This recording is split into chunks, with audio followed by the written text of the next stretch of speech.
Hello everyone! Last week we did the second part of Arthas' story, in which we talked about his acceptance as a paladin within the Order of the Silver Hand, his relationship with Jaina Proudmoore, and the creation of the Lich King. Kel'thuzad and the Cult of the Damned are hard at work on spreading the plague across the lands of Lordaeron, so let's dive into it and let's begin, shall we?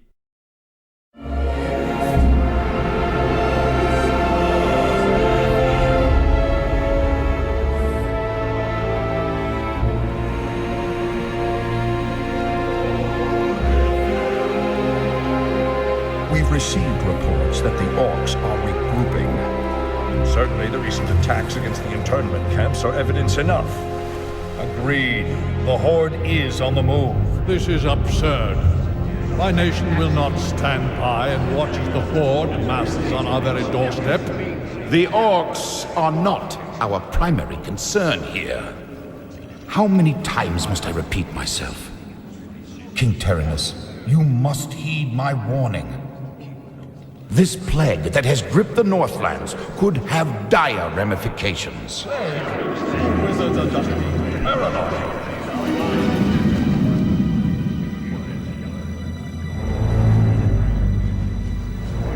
Let's keep all this in perspective. Even if this plague does pose a threat to us, what are you proposing that we do? It is simple. As I have said, the Kirin Tor are already prepared to place the villages under strict quarantine. I will not institute quarantine without proof of your claims, Ambassador. The people of Lordaeron have suffered enough without becoming prisoners in their own lands.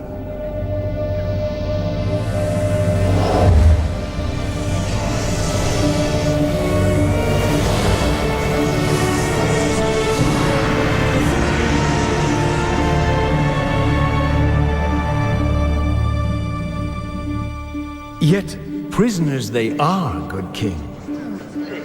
What is the meaning of this? Who are you? Humanity is in peril. The tides of darkness have come again, and the whole world is poised upon the brink of war. Enough of this. Guards, remove this madman. Hear me.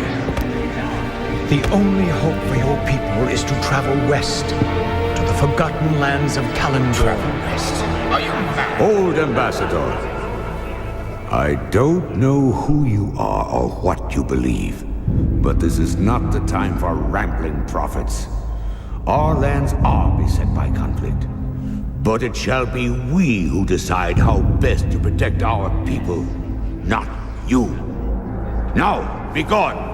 The Prophet Medivh is trying to warn the world about the coming invasion of the Burning Legion, and he tells them all to travel west. King Tyrannus is not willing to listen and tells Medivh that they'll be the ones to decide how best to protect their people. In the meantime, reports are becoming in that a plague is spreading across the lands. Archmage Antonidas also received a visit from Medivh, but he agrees with King Tyrannus and he sends the Prophet away. To investigate the plague, to find out what's going on, he sends his apprentice Jaina Proudmoore to team up with Prince Arthas, and together they would get to the bottom of this mystery. We must help her! Stay your blade, Captain.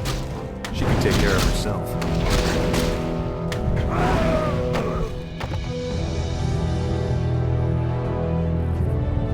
Gentlemen, meet Miss Jaina Proudmoore, Special Agent to the Kirin Tor, and one of the most talented sorceresses in the land. Looks like you haven't lost your touch.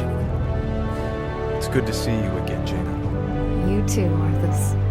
It's been a while since a prince escorted me anywhere. Their reunion is a little bit awkward at first, but Arthas can't sleep at night and he decides to approach Jaina and talk. He had missed her very much and she felt exactly the same. So after all was said and done, after they found out what was going on, saved the world, after their job was done, they would work on new beginnings. They'd see it through together, whatever it took. What were those creatures, Sergeant?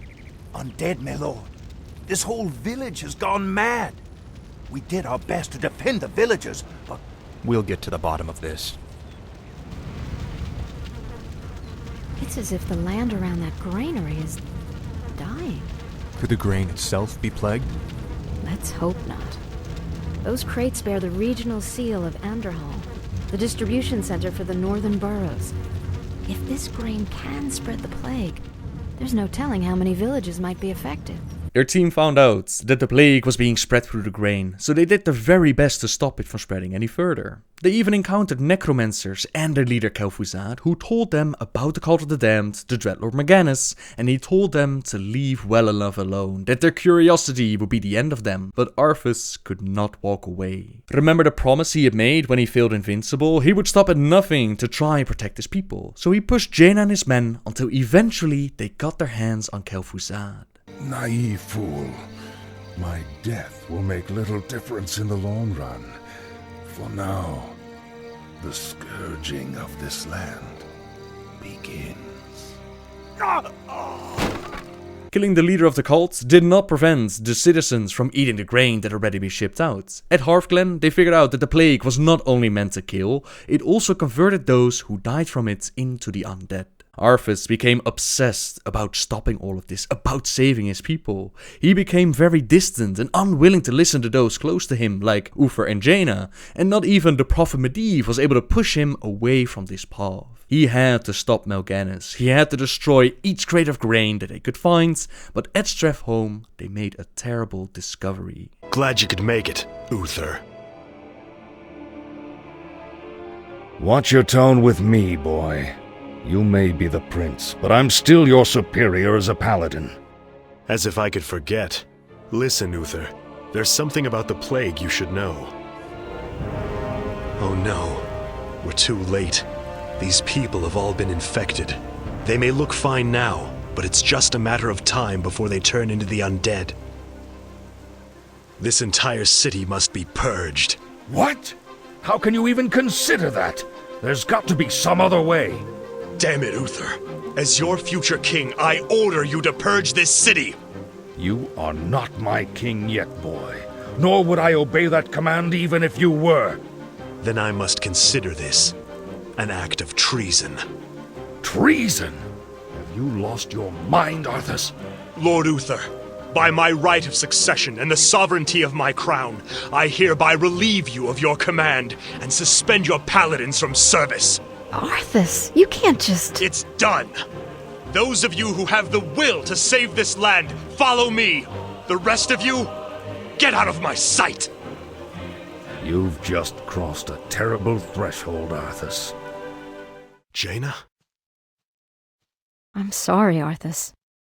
I can't watch you do this. Jaina tried to convince Arthas not to go through with this, tried to buy some time to think of alternative options, but he saw no other way. He even asked her what she would want, a clean death as a living, thinking human, or to be raised as an undead to attack anything you've ever loved. Jaina knew deep down that he was right, that she would rather die as a living being, but that's her personal choice, and they couldn't make that choice for everyone. There were innocents in that city, children even, yet Arthas had made his choice. Uther, Jaina, and some of the men, they did not agree with what the prince was about to do, so they turned away and they turned their back on him. Jaina, despite her promise, had denied him, yet some of the men, they actually agreed with the prince. They'd rather be cut into 1,000 pieces than be turned into the undead, so they went about their gruesome job of slaughtering the men, women and children inside the city. Arthas thought that it would get easier as he pushed on, but it only became harder. The light on his weapon started to dim. The citizens tried to fight back, but they were no match against trained soldiers and a trained paladin. Eventually, the Dreadlord Morgannus called out to the prince and taunted him to gather his forces and meet him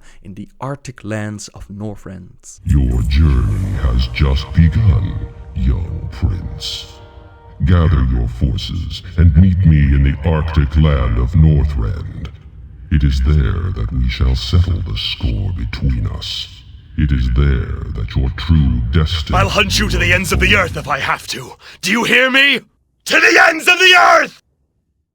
In Northrend, Arthas found Myrddin Bronzebeard fighting against the undead. He had not expected to find his old friend and mentor all the way up in the cold lands, but it was a sight for sore eyes. Muradin explained the reason why they were there, that his people had always been interested in rare items. The dwarf had been to Northrend many times before, and they found that there's a force growing in Northrend, which Muradin believes will not be satisfied with just sitting there. He has a feeling that this power is also behind the undead, so they're trying to discover what exactly is going on. Arthas explains to Muradin what had happened back home, his people turning into the undead, the choices he had to make, but he didn't tell Muradin all the details about what happened at Stratholme. He wasn't certain if Muradin would understand the awful necessity of what Arthas had been forced to do. Alright, Muradin.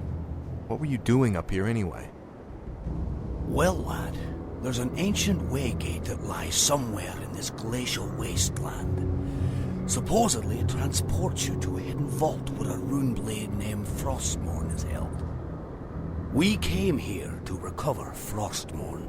The dwarf explains that they're searching for a very special artifact, a rune blade called Frostmourne, and hearing the name makes Arthas think back to a dream he had about a ruined blade which he used to stab Invincible with. Instead of ending the beast's life as he had done in his real life, Invincible rose up even stronger than before. He was certain that finding the blade and getting his revenge was his destiny, so they would help out Muradin with finding the artifacts, and Muradin would help them with fighting against Mal'Ganis. They worked on setting up a base, but back home, King Terenas had found out what Arthas had done, and he did not agree with his son's choices. I apologize, emissary, but the prince is away on an errand. What brings you to this desolate place? By royal edict, you men are to return to Lordaeron immediately. Lord Uther has convinced the king to recall this expedition. We're to just pick up and leave? That's correct. My men report that the roads from here to the shore are held by the undead. You'll need to find an alternate route back to your ships. To hell with the undead. We'll cut our way through the woods, men.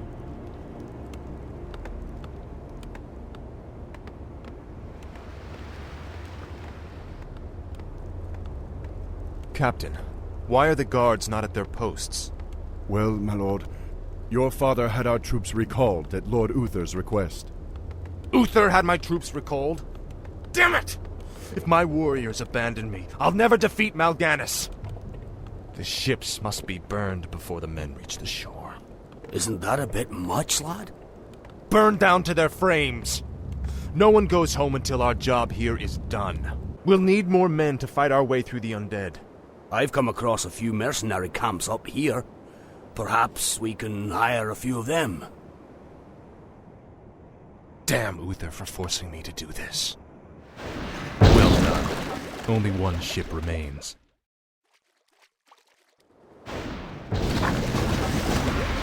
Let's do this! Prince Arthas? Quickly, my warriors! These murderous creatures have burned our ships and robbed you of your way home. Slay them all in the name of Lordaeron. Damn beasts! Kill them all!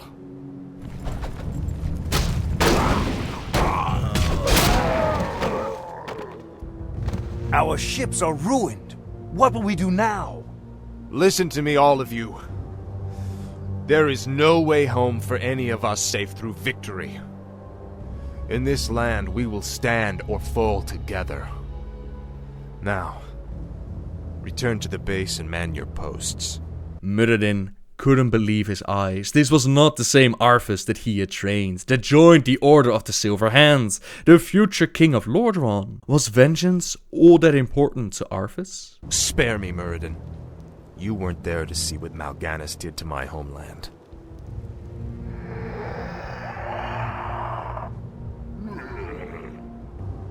The Dark Lord said you would come.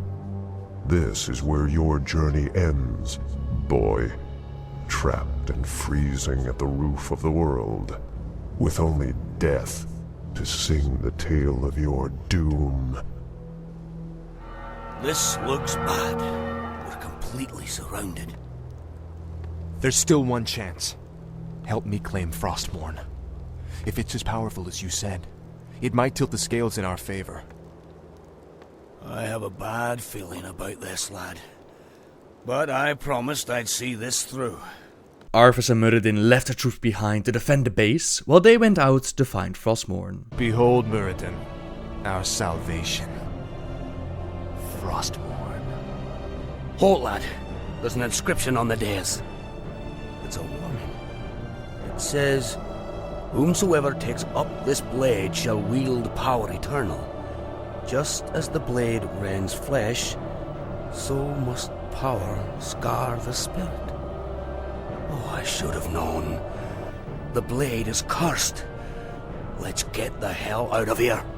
I would gladly bear any curse to save my homeland. Leave it be, Arthas. Forget this business and lead your men home. Damn the men!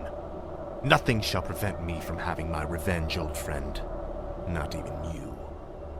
Now, I call out to the spirits of this place.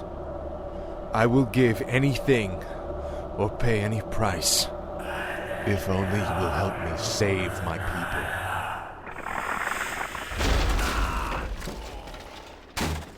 Muradin was knocked out, and for a moment Arthas desperately tried to call on the light to save his old friends, but the blade, it was whispering to him. The Lich King was calling, and the power of Frostmourne, his vengeance upon Mal'Ganis, that was all that mattered. As the prince took the blade, a cold shot through him, shivering up his arm, spreading over his body and into his heart. It was painful for a moment, and he knew a hint of alarm, and then suddenly it was all right. It was all right. Frostmourne was his, and he was its, and its voice was speaking, whispering, caressing inside his mind, as if it had always been there. He left his old friend behind in the snow, and he claimed his revenge. So, you've taken up Frostmourne at the expense of your comrades' lives, just as the Dark Lord said you would. You're stronger than I thought. You waste your breath, Mal'Ganis. I heed only the voice of Frostmourne now. You hear the voice of the Dark Lord. He whispers to you through the blade you wield. What does he say, young human? What does the Dark Lord of the Dead tell you now? He tells me that the time for my vengeance has come. What? He can't possibly mean to...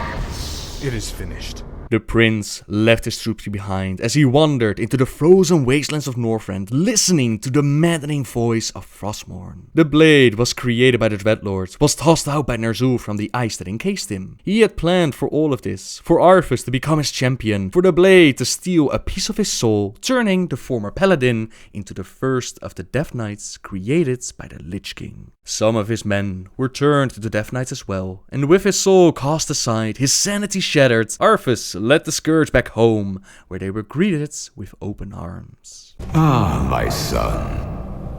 You no longer need to sacrifice for your people. You no longer need to bear the weight of your crown. I've taken care of everything.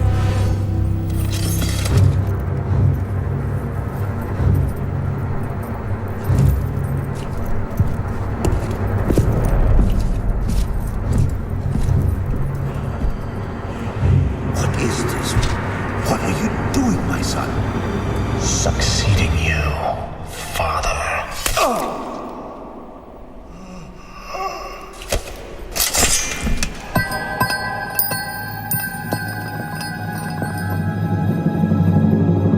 This kingdom shall fall, and from the ashes shall arise a new order that will shake the very foundations of the world.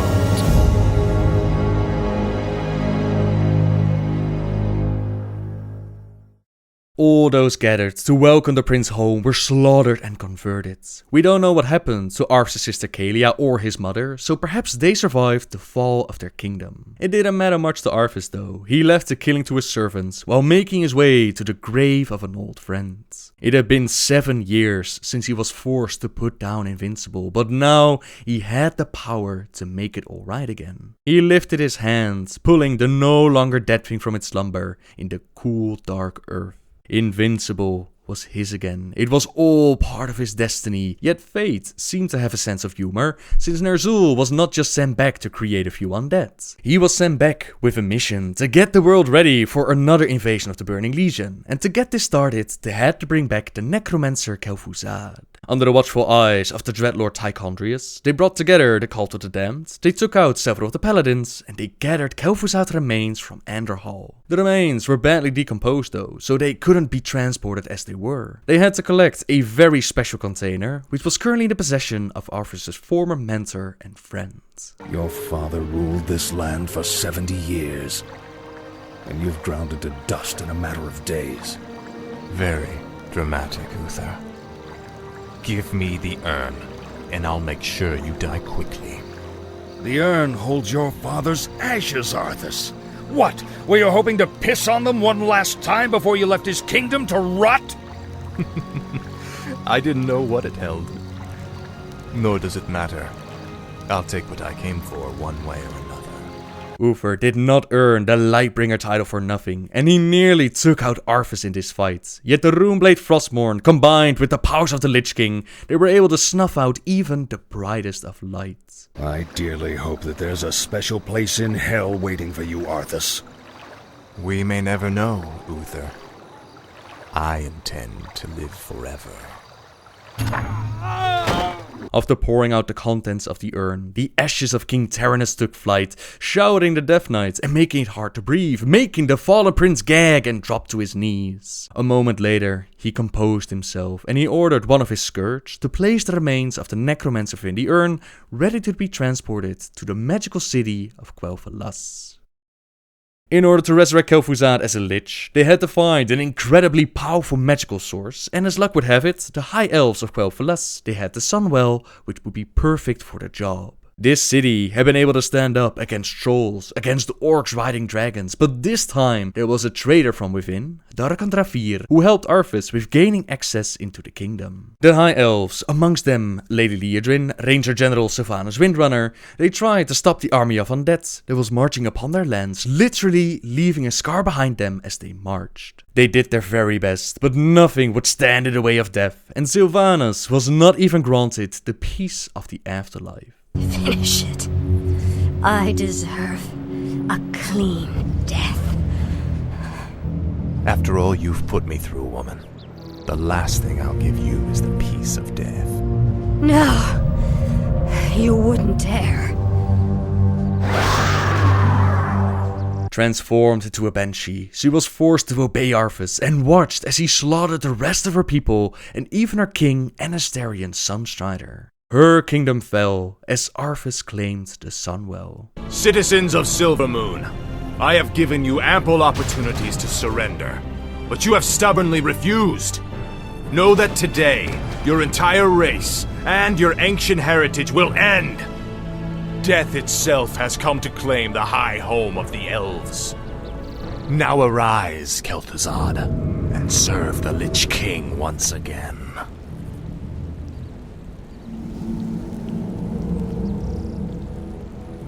I am reborn as promised. The Lich King has granted me eternal life. With Kel'thuzad resurrected as a Lich, the next step was to bring Archimonde into the world, and to do this, they had to collect the Book of Medivh, which contained incantations powerful enough to summon the Demon Lords. This book was kept in the magical city of Dalaran, and as Arthas and the Scourge arrived, Jaina pleaded with Antonidas to let her stay and help. Maybe she could reason with Arthas, maybe she could do something, but the Archmage, he told her to go. One more or less would make very little difference, and Jaina had other duties now. She was told by the Prophet Medivh to lead the survivors of Lordaeron, so her duties, they called her elsewhere, while Arthas murdered those inside, amongst them Archmage Antonidas. He claimed the book, and eventually Kel'thuzad summoned Archimonde into the world. Come forth, Lord Archimonde. Enter this world, and let us bask in your power.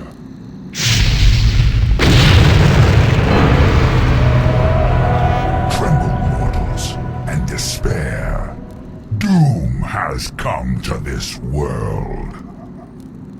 You have done well, little Lich. My plan worked perfectly. Lord Archimonde, All the preparations have been made. Very well, Tychondrius. Since the Lich King is of no further use to me, you Dreadlords will now command the Scourge. As you wish, Lord Archimond. Soon, I will order the invasion to begin. But first, I will make an example of these paltry wizards by crushing their city into the ashes of history.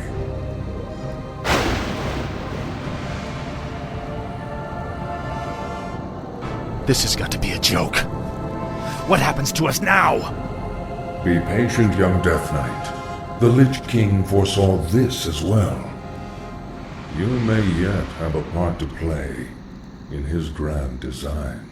It seemed like all Arthas had done, all he had given up would be for nothing. Yet the Lich King isn't done quite yet. He has no intention of forever staying loyal to kill Jaden and the Burning Legion. But that's a story I'll save for next week. For now, thank you very much for watching, everyone. Subscribe if you like my videos, leave a like if you enjoyed this one, and until next time, guys, see ya!